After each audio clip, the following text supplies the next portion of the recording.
Listo, ahí ya. Bueno, en Facebook ya estamos.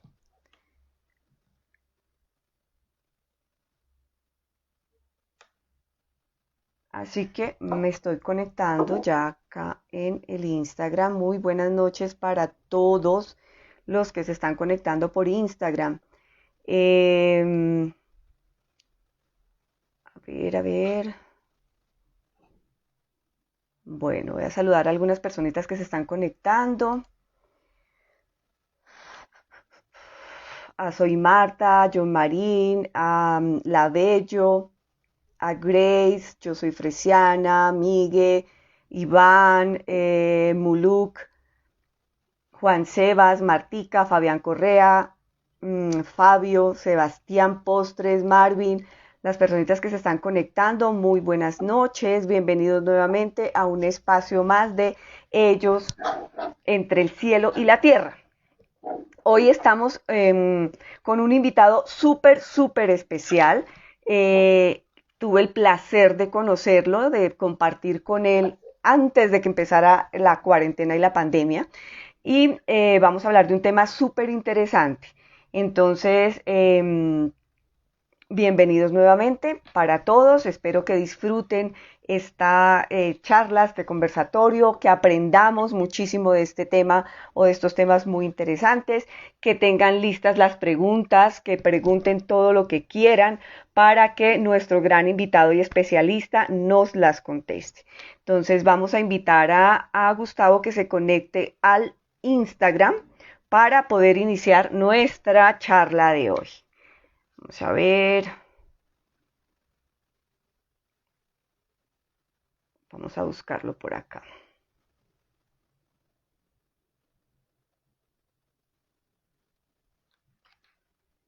Bueno, no te encuentro. Gustavo, te invitamos a conectarte al Instagram Mi vida en Instagram, así es. para A ver si iniciar. te puedo encontrar.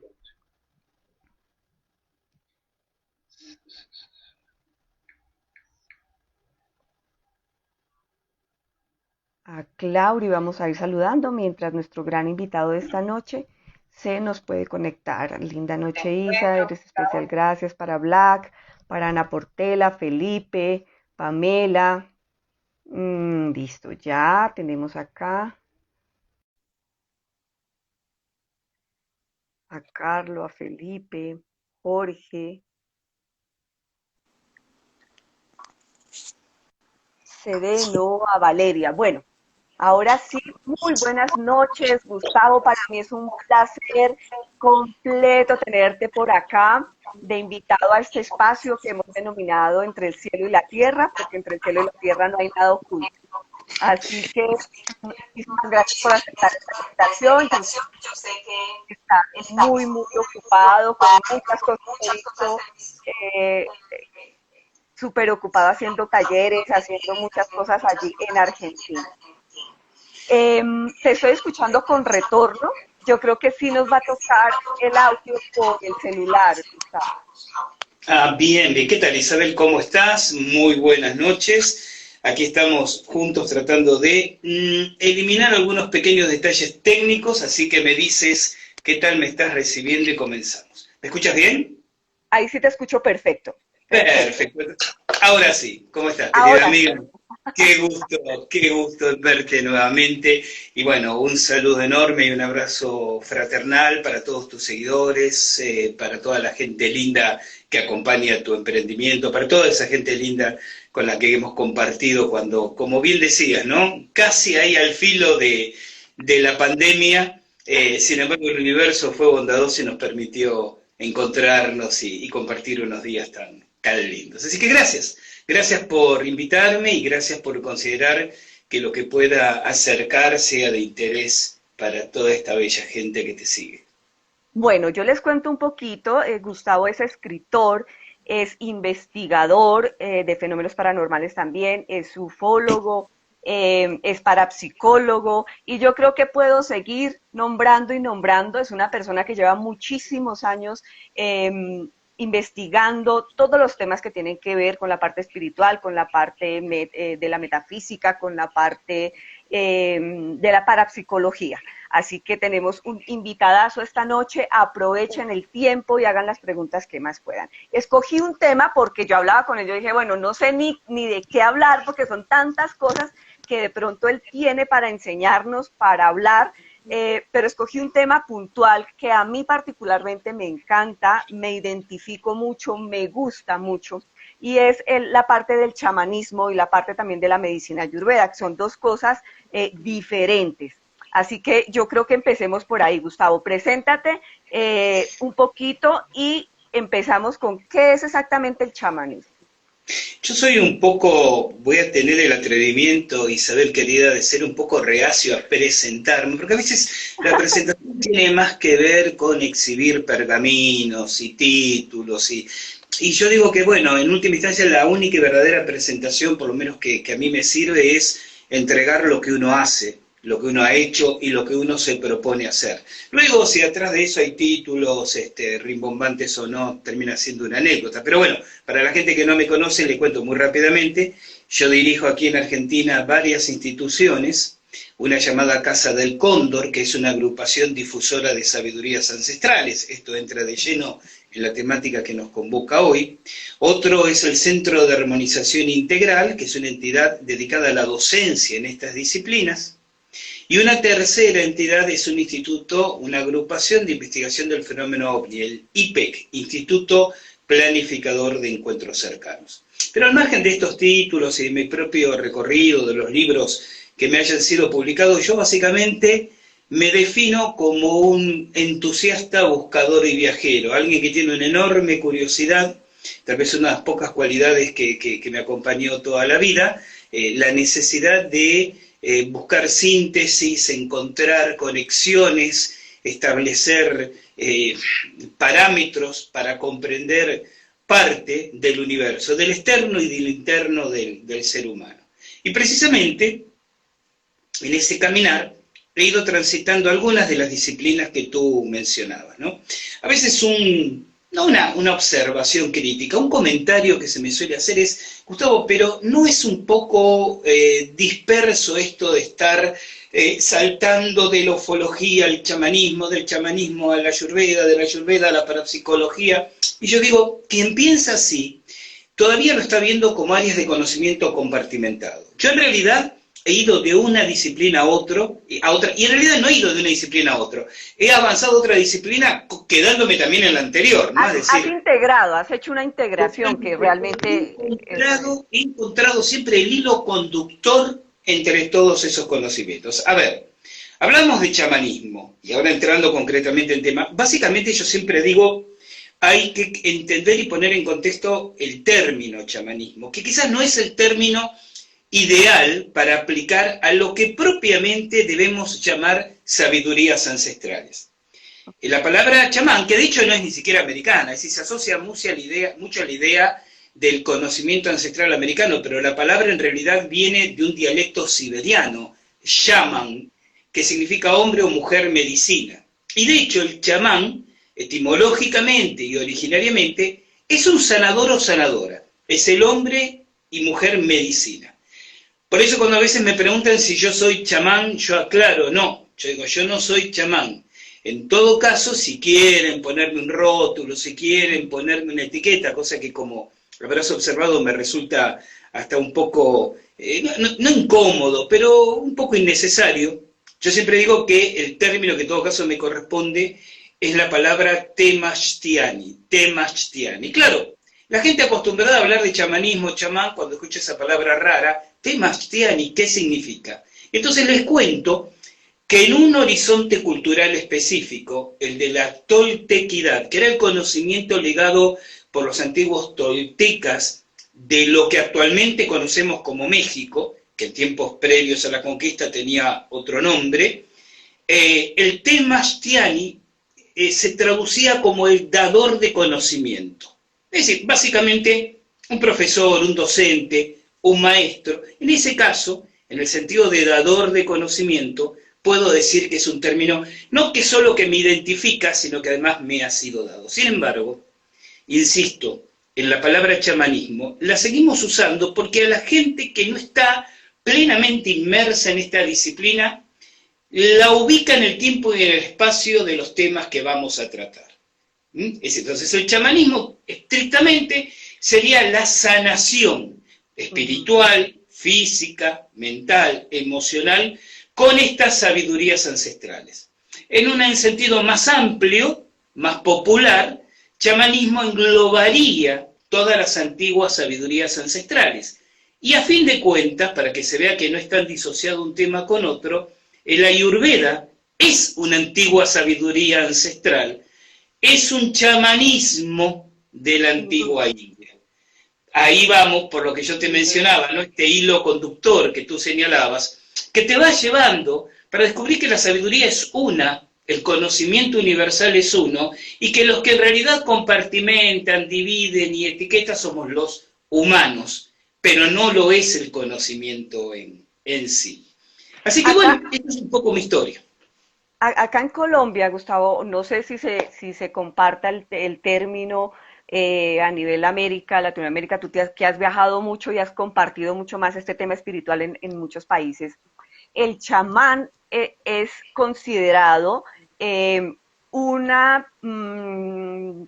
no le quiero poner el nombre de la etiqueta, pero el chamán es considerado como un sabio de las medicinas ancestrales, pero que es hereditario o generacional de nuestros indígenas ancestrales. ¿Qué concepto te merece esa apreciación? Yo puedo compartirte mi concepto, mi observación personal, pero también el que me han compartido algunos maestros que me han formado. Y es interesante cuando encuentras que los dos tienen un común denominador. Y les voy a comentar a toda la gente que nos sigue una anécdota absolutamente personal. Pido disculpas por la referencia, pero es que a veces desde lo personal uno puede ilustrar por qué piensa y se mueve de determinada manera. Mi formación más o menos regular en estas disciplinas, especialmente en la sabiduría ancestral tolteca y en la práctica del temazcal, de la ceremonia del temazcal y demás, fue de la mano hace ya muchos años de un maestro, de un abuelo mexicano que ya trascendió este plano, conocido por su nombre espiritual que era Tlacaele. En una oportunidad, hablando con Tlacaele, nosotros hablábamos mucho, él me incentivaba mucho a que yo llevara la medicina del temazcal, como decía él, a los hermanitos y las hermanitas del Cóndor, refiriéndose a la Sudamérica, y más a la Sudamérica más profunda, ¿no? Más Argentina que Colombia mismo. Me insistía mucho en ello, y yo recuerdo que en una oportunidad le digo, pero abuelo, a ver, yo desciendo de los barcos, es decir, yo no tengo, por lo menos inmediata generacionalmente, ascendencia de pueblos originarios. Soy 3/4 partes español y 1/4 parte italiano. Esto me hacía sentir un poco incómodo en ese entonces, con otros hermanos de formación que eran auténticamente del México profundo, ¿no? Entonces, cuando yo le digo esto, el abuelo Tlacaele lanza una enorme risotada, era muy gracioso, muy irónico, muy sarcástico cuando quería, y me dice, hijo mío, la hermandad es de espíritu, no de sangre. Y avanzó en el conocimiento, porque yo en ese entonces había tenido algunos debates intensos con algunos hermanos de práctica que consideraban que la transmisión y la perpetuación de este conocimiento ancestral debía ser exclusivo y privativo de quienes eran herederos generacionales de ese conocimiento. Y el abuelo Tlacaele, que era además, lo voy a decir así porque él, como se definía, era un indígena de pura cepa, si buscan fotos de él, y hay muchas fotos donde estamos juntos, van a ver que era el típico indígena chaparrito, como dicen allá en mexicano. Él decía, hemos estado lamentándonos durante 500 años del racismo que han hecho sobre nuestro pueblo. ¿Y vamos a comenzar nosotros a ser racistas con los demás? Entonces, ¿a qué quiero llegar? ¿Cuál es el punto? que el argumento de que el ser chamán, el ser temashtiani, el ser dador de conocimiento, el ser transmisor de un conocimiento ancestral, es privativo de una herencia sanguínea, es olvidar lo que significa un linaje espiritual. Okay. Y entra en violento conflicto con un principio común a todas estas sabidurías, que es el reencarnativo. La reencarnación no es la herencia sanguínea. Totalmente. En el interior pude haber nacido en la India, pude haber nacido en Alemania, pude haber sido perro, mujer, transgénero, o sea, precisamente el principio, porque además es propio de estas filosofías, yo no digo creencias, creencia es otra cosa, de estas filosofías de vida, el concepto y la mirada reencarnativa. Pero es hasta de alguna manera graciosamente contradictorio que alguien sea reencarnacionista y al mismo tiempo exija el ius sanguinis, ¿no? El derecho de sangre, como dirían los antiguos romanos. O eres una cosa o eres lo otro. Entonces, reúno los tres elementos, esa frase paradigmática de Tlacael, la hermandad es de espíritu, no de sangre. Luego la observación que él hacía sobre que este concepto terminaría siendo un racismo al revés. Y en tercer lugar, observaciones absolutamente filosóficas, si me lo permites, espirituales, si me lo permites, como la que acabo de hacer. Por lo tanto, cada uno tiene el derecho de creer lo que quiera creer, de pensar lo que quiera pensar y de argumentar lo que desea argumentar. Y no soy yo quien justo a esta altura de la vida se va a preocupar porque alguien, digamos, reclame un derecho hereditario para el ejercicio de su actividad. Que diga lo que quiera. Yo creo que a cada uno le resonará lo que le tenga que resonar en el contexto y en el momento que deba hacerlo. Mi fundamentación, y que es lo que me pediste, está articulada en esas tres observaciones que te hice. Mis maestros me enseñaron que esta heredad es de espíritu, no es de sangre, que si sostuviéramos ese argumento estaríamos aplicando para quienes no comparten esa consanguineidad el mismo racismo con el cual este conocimiento fue perseguido durante 5 siglos o más, y en tercer lugar la absoluta contradicción con la propia naturaleza reencarnacionista en lo espiritual que encierran estas sabidurías. Yo creo que en medio de todo, o para salirnos un poquito de ese parámetro, para mí, personalmente, lo importante es la responsabilidad con la formación que tú quieras hacer, independientemente de a dónde vaya dirigida, es hacerlo con responsabilidad y hacerlo realmente con las personas que sí tienen el conocimiento, más que de pronto los títulos o los rótulos o las etiquetas que nos pongamos, es ser conscientes de que si vamos a encasillarnos o a entrarnos por un tipo de conocimiento ancestral, hacerlo con lo realmente personas que sí lo tienen y con personas que tienen dentro de su formación no solamente de conocimiento teórico, sino su parte espiritual dada para eso, porque es que también existe muchísimo el charlatán que se dice y se nombra ser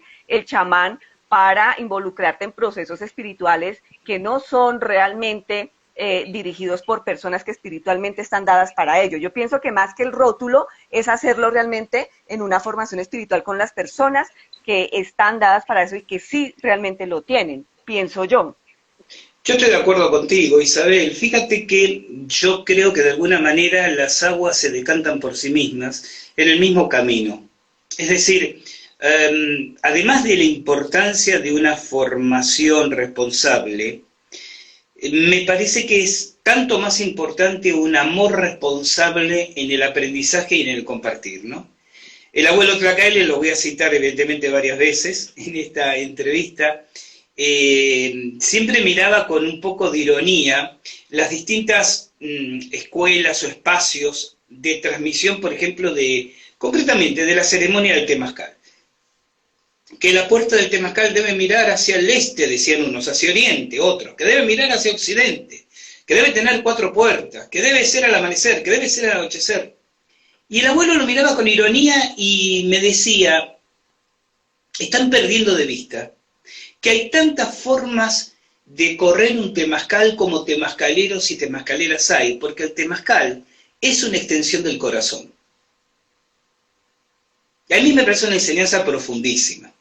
Y cuando algunas personitas, entiendo que obviamente de buena fe, les importa más la forma que los Mm, contenidos.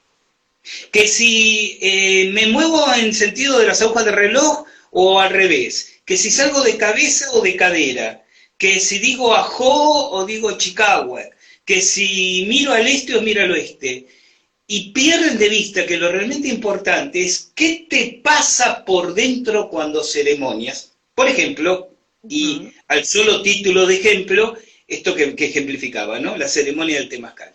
Entonces, es importante la formación. También convengamos, Isabel, que te puedes encontrar con personas que empiecen con ese debate de mi abuelo, es decir, mi maestro, sabe más que el tuyo. No, porque yo vengo del abuelo, ya empezamos otra vez, si no arrojarnos los diplomas, arrojarnos las plumas. Creo, por eso decía, que además de que siempre hay parámetros generales de conocimiento, lo importante es el compromiso, la entrega. La capacidad de acompañar el crecimiento de la gente que se acerca, no de exigirles y demandarles de un supuesto pedestal de conocimiento que se encorseten en la manera de ver las cosas que yo enseño, sino que la persona va a germinar su propia semilla, que nutra desde su interior ese nuevo ser que debe renacer y que se supone que es el sentido último del chamanismo.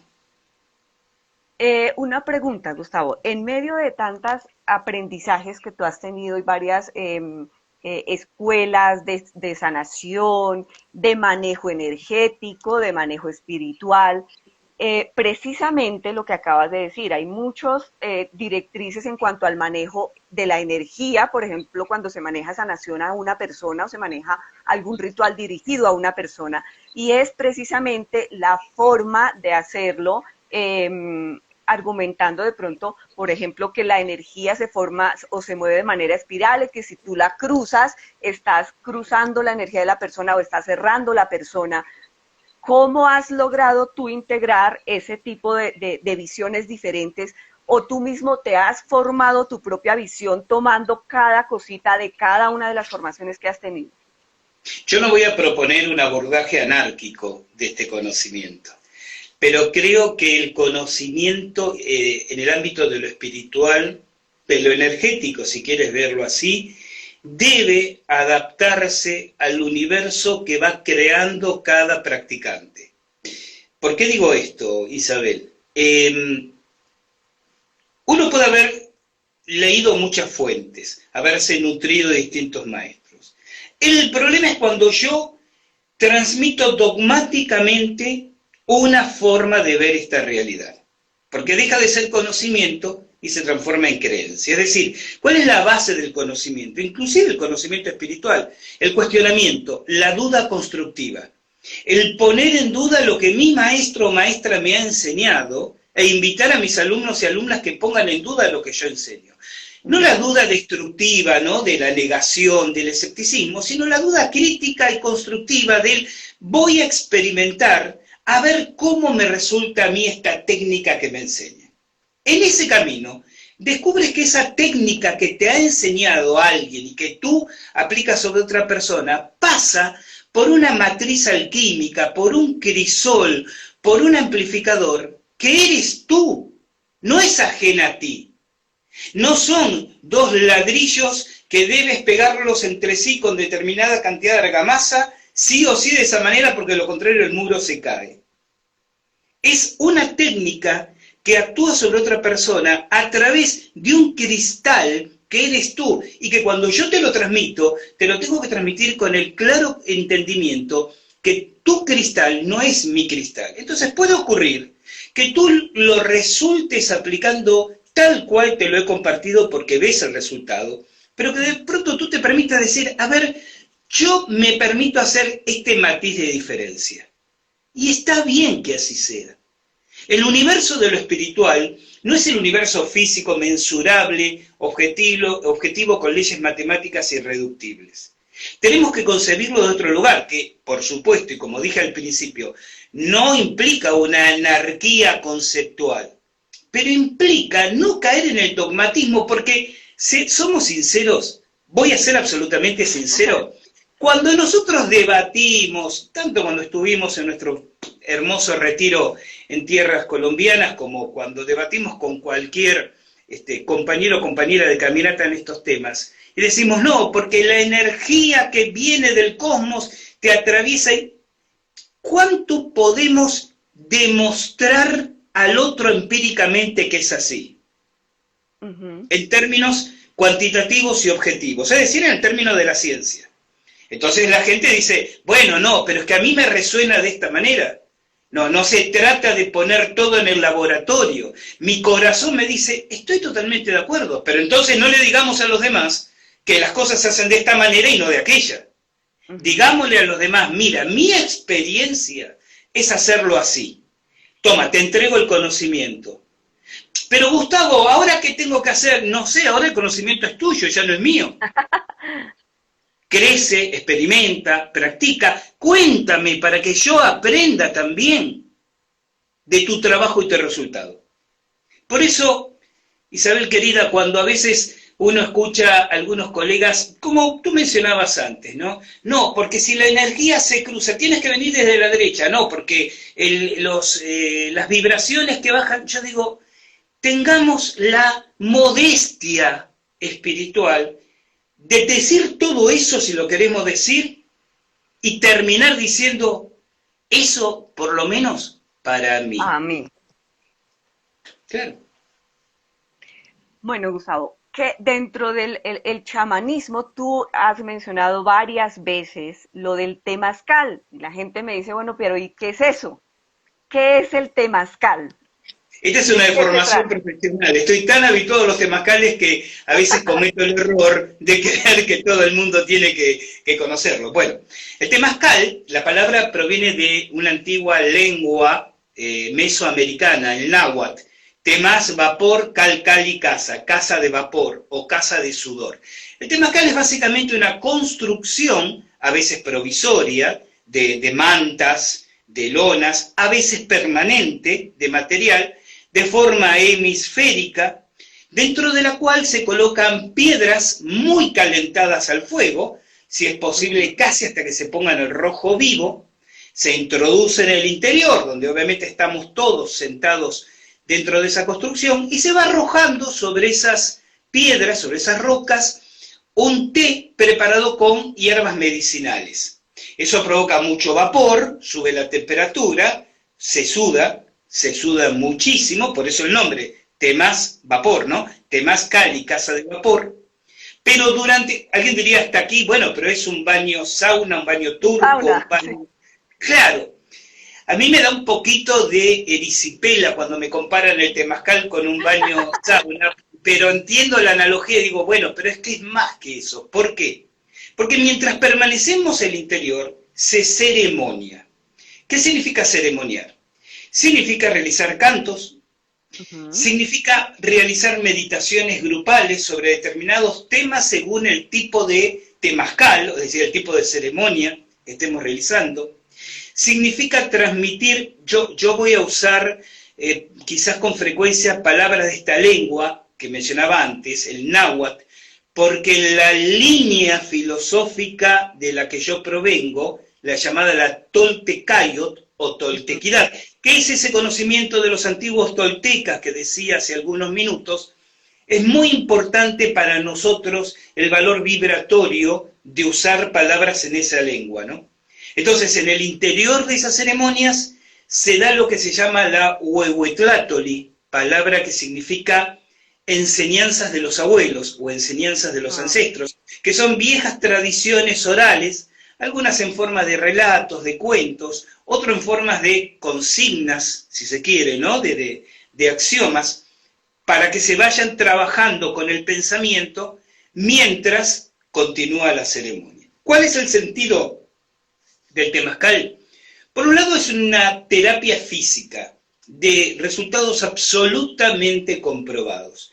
En varios estados de México, los temazcales se encuentran incorporados a los sistemas de salud.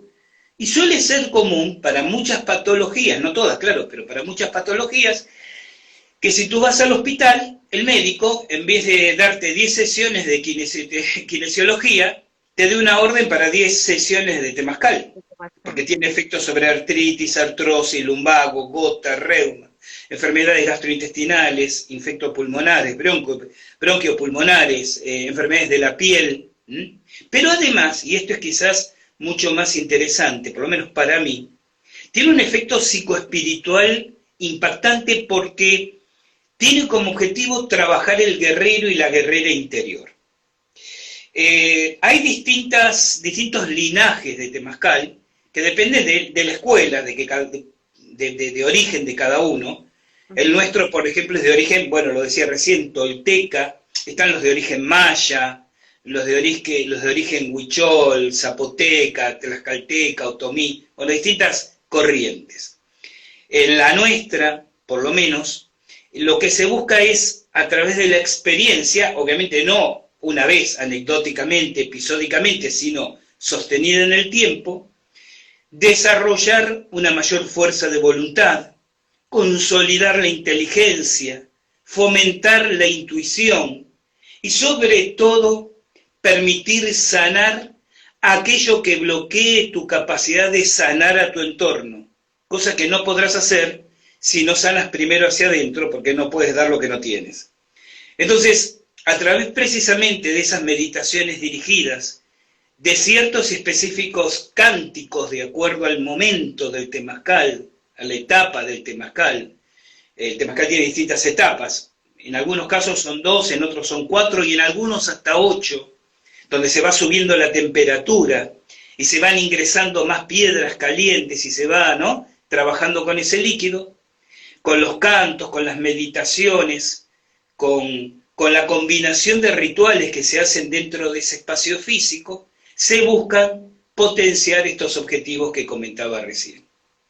De hecho, en México, bueno, en Guatemala también, pero fundamentalmente en México, el temazcal es, no en las grandes ciudades, obviamente, pero en las ciudades pequeñas o en los pueblos, es casi una costumbre familiar, ir a unas horas, una vez por semana o cada 15 días, a un temazcal para lavarse. La metáfora es interesante, es bañarse de adentro hacia afuera por la intensa transpiración. Pero este lavarse de adentro hacia afuera también tiene una connotación psicológica y espiritual. ¿Se entiende? Claro. Porque psicológicamente tenemos que lavarnos de adentro hacia afuera, ¿no? En el resto de Norteamérica, Centroamérica y Sudamérica, hay países donde el temazcal ya ha llegado con más fuerza, como por ejemplo Chile, Perú mismo, en el caso puntual Ecuador. Ecuador es un país, bueno, una de mis actividades, de hecho, es un poco la tarea que el abuelo Tlacaelel me encomendó en su momento, es formar temazcaleros y temazcaleras. Y en buena medida, más allá de la anécdota de esta cuarentena, mi camino es andar viajando por el mundo, formando grupos, ¿no?, para que se inicien a su vez en el manejo de grupos para ir difundiendo esta medicina. Y bueno, y en Argentina, hasta hace 12 años atrás, el temazcal era prácticamente inexistente, había unas muy episódicas experiencias, y a través del Casa del Cóndor lo hemos instalado en muchas provincias de nuestro país y le hemos dado continuidad. En países, como te decía, como Chile, donde ya he viajado muchísimas veces a formar temazcaleros, bueno, en Colombia mismo. Acá en Colombia, ya, sí.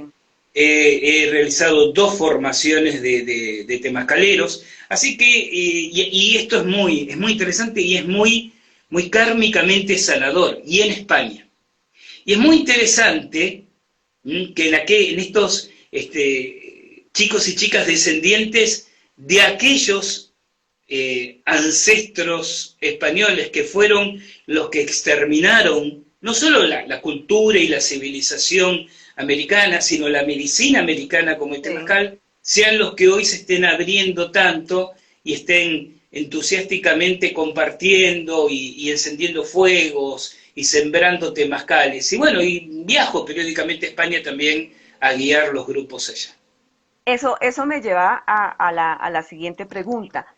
¿Cómo ves tú actualmente la evolución que ha tenido esa apertura espiritual que estamos viviendo? Porque de alguna manera antes todos estos temas eran todavía mucho tabú y entonces era el yerbatero y por allá el brujo y la cuestión oculta porque se estaba sanando con plantas y no con la píldora de la farmacia. Entonces, actualmente se ha abierto muchísimo este campo donde entra ahorita la parte de la Ayurveda, que por eso yo la asumí, porque de alguna manera para mí es es el mismo concepto y el mismo lineamiento que es trabajar con los elementos de la naturaleza, agua, tierra, fuego y aire, y trabajar con plantas y la sanación desde allí, desde adentro hacia afuera. ¿Cómo ves tú en la actualidad todos estos temas de sanación, volviendo nuevamente a nuestros orígenes ancestrales? Vivimos tiempos muy interesantes. A mí me resulta muy nutritivo vivir los tiempos que estamos viviendo, porque estamos junto en la bisagra de transformación entre una antigua concepción de la salud y esta nueva concepción de la salud. Me resulta muy interesante, a ver, esta apertura es como un dique que se abre y el dique no solo provee agua, también arrastra a veces ramas decompuestas y cadáveres podridos. Surge en esta popularización de lo ancestral o de lo esotérico y lo espiritual, bueno, lo que tú misma decías, Isabel, la aparición de charlatanes y demás, pero yo estoy convencido que las aguas siempre encuentran su nivel y el mecanismo se depura a sí mismo. Me explico, cuando algo es limpio, cuando algo es sano, cuando algo es verdadero, sobrenada la corriente de las mezquindades humanas. Vivimos en una época en la cual encuentras muchos médicos que se horrorizan ante el crecimiento de las terapias holísticas, pero encuentras también muchos médicos que se fascinan por las terapias holísticas. Médicos o profesionales de distintas áreas de la salud que en un país tratan de que se sancione una ley para prohibir todos estos temas exóticos y raros, y en otro país médicos que logran que en las universidades se brinden posgrado de los mismos temas que en otro país se persiguen. Es todo una alquimia muy interesante, que sin duda, de alguna manera encierra el boceto de lo que van a traer las próximas décadas, que es el afianzamiento de estas medicinas holísticas, muchas de ellas con raíz ancestral, en absoluto equilibrio con el abordaje alopático y tradicional. Yo no pienso tanto en el regreso al origen, en el sentido de retroceso, sino de traer del origen aquello que puede encontrarse en equilibrio con la concepción actual, pero no solo en lo técnico, no solo en lo científico, sino también en lo humanístico. Porque esta apertura espiritual ha llevado a muchísimos médicos, y hablamos de médicos porque estamos hablando de salud, podemos hacer el comentario extensivo a psicólogos, a ecologistas, a cualquier ámbito del conocimiento, que empiezan a tener una mirada más humana. Médicos y médicas que de pronto dicen lo importante es curar, cuando sabemos que durante décadas para muchos médicos y médicas lo importante era su cuenta bancaria. Psicólogos y psicólogas que dicen tenemos que vivir en armonía con la naturaleza como abordaje terapéutico y no, le receto tal pastillita, ¿sí? O venga a análisis 2 veces por semana en lugar de una. Todo este momento está creando una efervescencia, en primer lugar, que no va a desaparecer. Si cualquier persona que nos está siguiendo tiene quizás un poco el temorcito de decir, y quizás en 10 o 20 años todo este conocimiento se pierde, esto no es una moda, esto no es simplemente un oportunismo, esto es un paso evolutivo de la humanidad. La humanidad evoluciona. En esto yo tal vez voy a resultar escandaloso para algunas personas que tienen siempre una mirada catastrofista de la humanidad, ¿no? Como que la humanidad va cada vez peor, vamos derecho al abismo, nunca la humanidad estuvo tan mal como ahora. Yo digo, no es verdad. En primer lugar, podría ser verdad y yo tendría el derecho de disentir. pero además la realidad, los hechos, la historia, el estudio adecuado de la historia, no repetir memes que circulen por Facebook o Instagram, digo, el estudio demuestra que la humanidad está evolucionando, y esto que está ocurriendo, en que podemos ir a un programa de televisión, Isabel, tú lo sabes, en primera persona, ¿qué te voy a decir? No estoy diciendo nada nuevo. Puedes ir a un programa de televisión, te puedes instalar ante una radio. Mira, yo siempre cito esta anécdota. Yo tengo algunos amigos, especialmente en el campo de la investigación del fenómeno OVNI, que somos amigos desde hace 45, 46 años. Mira desde cuándo. En que éramos unos adolescentes fascinados por estos temas. Y hace 3 años atrás, tomando un café con uno de estos viejísimos amigos investigadores, le recordé una anécdota que realmente a los dos nos dejó fascinados. Con ese mismo amigo, cuando teníamos 22 o 23 años, yo tengo 62 actualmente, o sea, 40 años atrás, estábamos en una oportunidad tomando un café en una cafetería en Buenos Aires y hablando de ovnis, que era nuestra pasión. Y yo tengo una naturaleza al hablar bastante extrovertida, ¿no? Bastante, bueno, se nota, supongo, bastante gestual, bastante apasionada. Y de pronto mi amigo, en aquel entonces, 40 años atrás, me dice, Gus, como me dicen coloquialmente mis amigos, baja la voz porque todos te están mirando. Y había 2 o 3 meses de gente que me miraba, así con esta cara les pongo. Fría. Como bicho raro. En mi respuesta obvia decía, a mí qué me importa, que se tapen los oídos. Seguimos. Cuando nos reunimos a tomar, después, obviamente lo habíamos hecho muchas veces estos años, pero esta vez que te digo, hace unos 2 o 3 años atrás, estábamos en otra cafetería y yo observo que hablando de ovnis siempre, y yo observo que había de varias meses gente que estiraba el cogote, el cuello así, para escuchar lo que estábamos hablando. Y yo le digo a este amigo, le digo, fulano, ¿tú te acuerdas cuando hace 40 años en una cafetería me dijiste, tenía como recuerdo así nebuloso, porque daba vergüenza que nos escucharan hablar de ovnis? Mira a nuestro alrededor. Todos están tratando de escuchar qué es lo que estamos hablando. Alguien dirá, es una anécdota tonta, menor, simplona, pero para mí es una muestra bellísima de los tiempos que estamos viviendo. El hecho de que en tiempos en que los contextos sociales nos obligan a estar distanciados, podemos disponer de recursos para seguir transmitiendo nuestra palabra, nuestra mirada, nuestra emoción sobre estos temas. Te lo dije al principio, me parece un momento fantástico para estar viviendo y vamos por más. No tengo ningún apuro, pero estoy muy entusiasmado pensando qué me deparará mi próxima encarnación.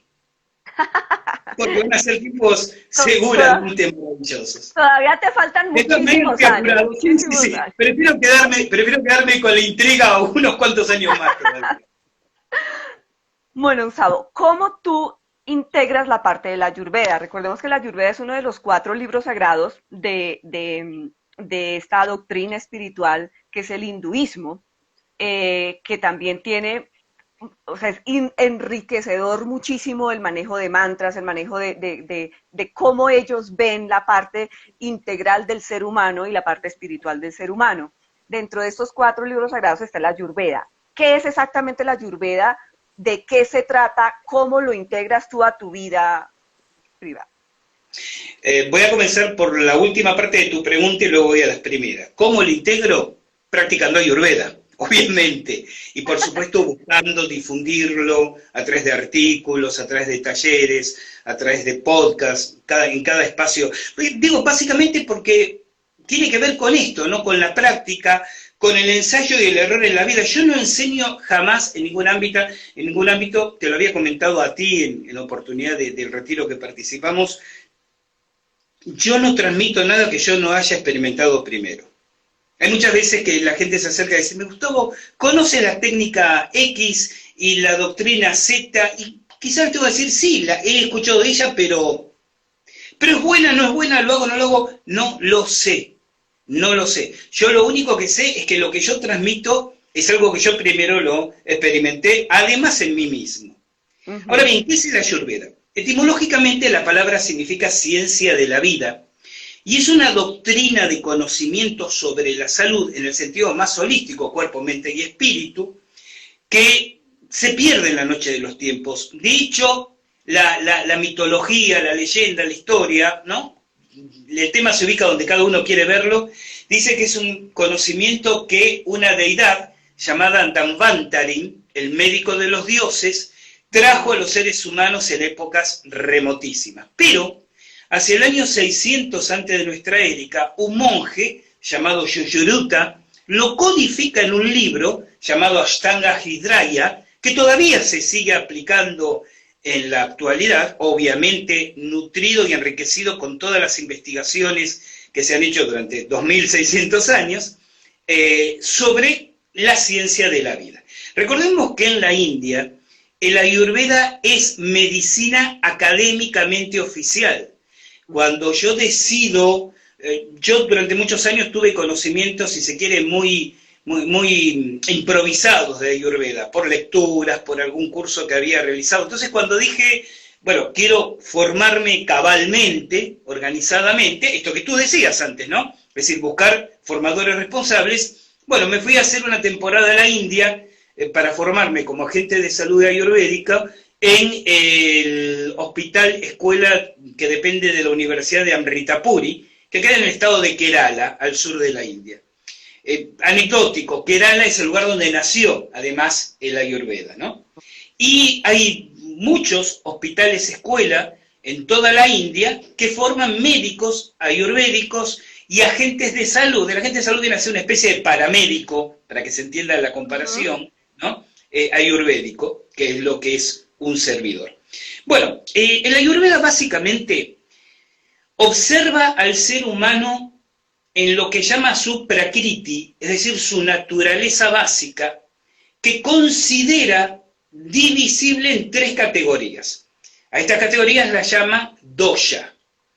Y básicamente es lo que conocemos como vata, pitta y kapha. Son 3 categorías que se definen por estructura física, por mayor o menor volumen de huesos, mayor o menor adiposidad, distribución del peso corporal, altura, abundancia o carencia capilar. O sea, se van a tomar un montón de datos, muchos datos también psicológicos de la persona, en una entrevista que se hace, y se define su naturaleza dóxica, que puede ser una de estas 3, combinaciones de esas 3, vata pitta, pitta vata, que no es lo mismo, pitta kapha, kapha pitta, vata kapha, kapha vata. Bueno, lo acabo de contar muy rápidamente. Creo que lo entendimos.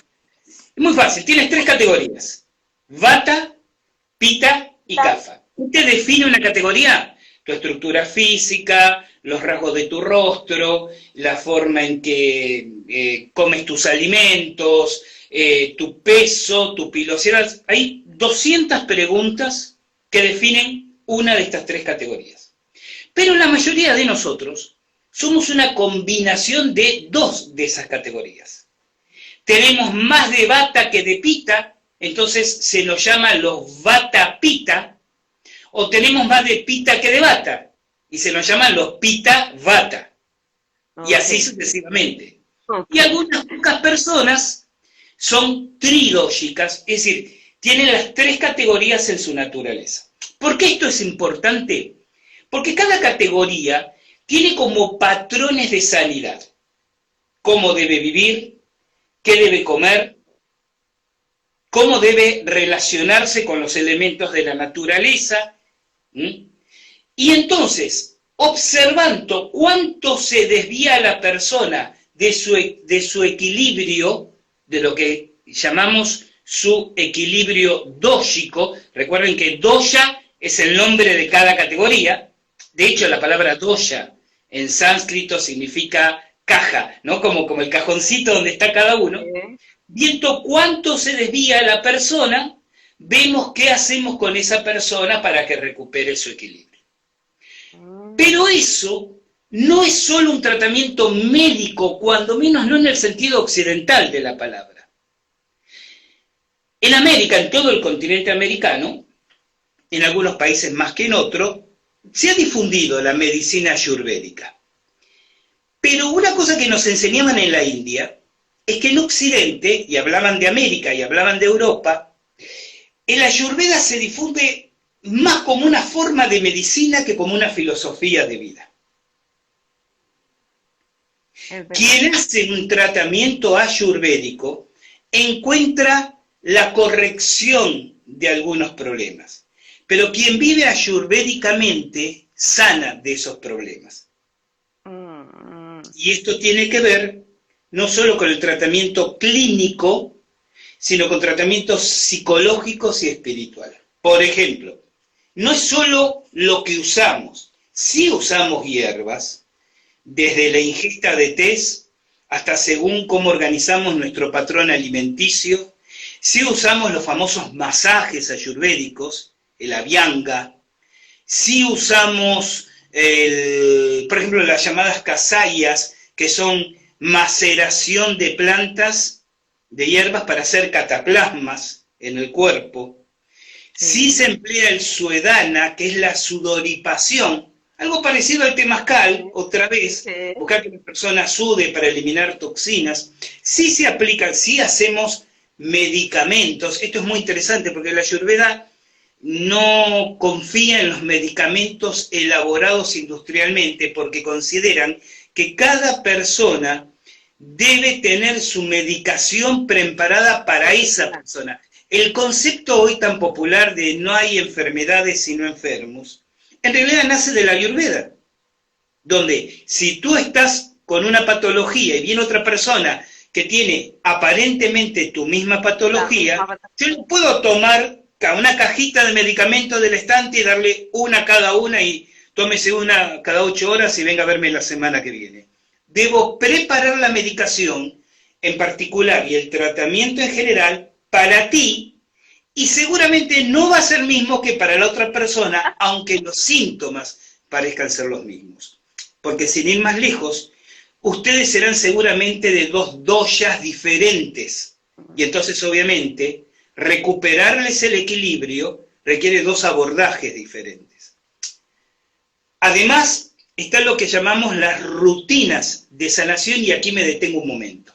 La Ayurveda tiene 2 grandes rutinas. La que se llama Panchakarma, que es una rutina que combina 5 tipos de tratamientos por sudor, por lavajes de colon, por masajes, pero que se hace muy episódicamente en la vida, si es que es necesario hacerlo. Y la rutina que se llama Dinacharya, que es una rutina diaria para toda persona. Es una rutina de lavajes de la cara, los ojos, los dientes, la boca y los oídos, que debe hacerse cuando comienza el día. Pero no es simplemente una cuestión profiláctica, porque yo hago Dinacharya repitiendo mentalmente un determinado mantra durante el tiempo que hago esa rutina de lavaje. Y esto es lo importante. Ayurveda sin la parte espiritual ya no es Ayurveda. Cuando se hace una sesión de tratamiento ayurvédico, por ejemplo, nosotros abrimos el espacio sagrado con una devoción y un mantra a Dhanvantari, el médico de los dioses, que hace unos minutos comenté, trajo el conocimiento. Y fíjate qué interesante, Isabel. El doctor Ram Manohar, que era el director de cátedra en el hospital cuando hice la formación, y es hinduista, o sea, indio e hinduista además, porque hay indios que son musulmanes, indios que son cristianos. Él era indio e hinduista. Él nos decía esto: no interesa si ustedes creen que Dhanvantari o nuestros dioses existen o no existen. Porque lo que importa es la fuerza arquetípica de lo que traemos hacia nosotros y el paciente al invocarlo. Es decir, deidad personalizada, fuerza arquetípica del inconsciente colectivo, egregoro, denle el nombre que deseen. Lo que importa es el impacto, el efecto de ese momento de devoción. Bueno, nosotros todas las mañanas, nuestras clases comenzaban con un ritual Agambantarim en el hospital antes de que cada uno fuera a su aula a hacer sus clases, ¿no? Porque se considera que es importante resonar con la energía de la enseñanza, independientemente de lo que tú creas de la historia de esa enseñanza. Es decir, los dioses realmente existen o existieron y trajeron el conocimiento, o es un mito, no importa. Lo que importa es cómo te resuena la energía, porque eso es lo que luego transmites a tu paciente. Nos mostraban, a los pocos días de haber llegado allá a la India, unas investigaciones, porque realmente a mí me resultaron impactantes, que señalaban cómo la repetición de mantras crea nuevas vías neuronales. Entonces, nos decían los catedráticos, nos dicen, el tema de los mantras no es simplemente lo devocional, es que tienen impacto cuantificable en la salud. En Ayurveda se trabaja el Alzheimer y la demencia senil en los estadios primigenios, iniciales, cuando la persona todavía puede hacer algo por sí misma, haciéndole recitar mantras varias veces al día, con lo cual se logra una mejora en la calidad de la vida de esa persona, psiquiátricamente hablando, de años. E incidentalmente, nos contaban la gran resistencia que encontraban de las farmacéuticas occidentales. ¿Te imaginas? No te tengo que vender drogas complicadas y onerosas. Te enseño a recitar mantras y con eso logro que tu abuelita, tu abuelito, tu papá, tu mamá tengan unos años más de excelencia de vida.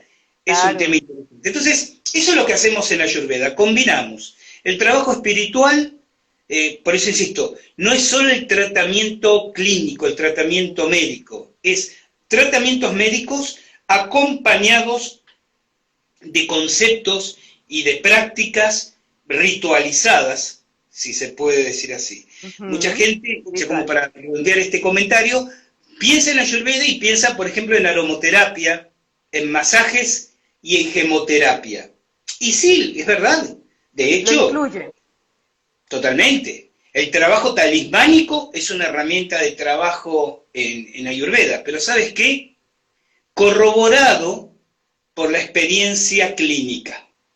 Entonces, cuando te das cuenta que determinadas doshas, esto que explicaba antes, categorías, ante determinadas afecciones, mejoran sensiblemente o articulan muy bien con otros tratamientos, que lleven colgado del cuello un talismán con tal signo de tal metal, no puedes negar la evidencia, fuera que para el empirismo occidental sea, yo a veces entro en algunos foros de debate y me encuentro racionalistas occidentales que dicen, no, porque la Ayurveda es una pseudociencia, y yo me digo, habría que invitarles, que se paguen ellos el viaje, por supuesto, pero habría que hagan el esfuerzo, ¿no?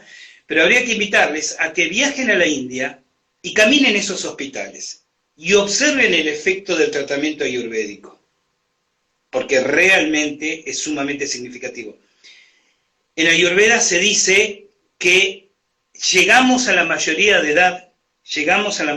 edad a los 60 años, y recién entonces empiezas a vivir. Si una persona no logra superar los 75, 80 años de su vida, no es porque el axioma que dije esté equivocado, es por la forma como habrá maltratado su vida durante las décadas anteriores. Pero básicamente un viaje de 1000 kilómetros empieza donde uno pone el pie, así que en cualquier momento de la vida está bueno comenzar a caminar, como tantos otros, ¿no? Pero este camino de la Ayurveda. Gustavo, se nos fue la hora volando y ya me están diciendo que queda 20 segundos. No sé si tú tengas disponibilidad de otros 15, 20 minutos como para redondear los conceptos, porque estamos como en lo más interesante de la charla, pero ya se me está terminando el tiempo. ¿Te conectas otra vez otros 15 minuticos? ¿Te robamos de tiempo? Quedamos así, nos conectamos en 15 minutos. Listo. Nada más, entonces ya me conecto nuevamente. Las personas que están, por favor, conéctense nuevamente.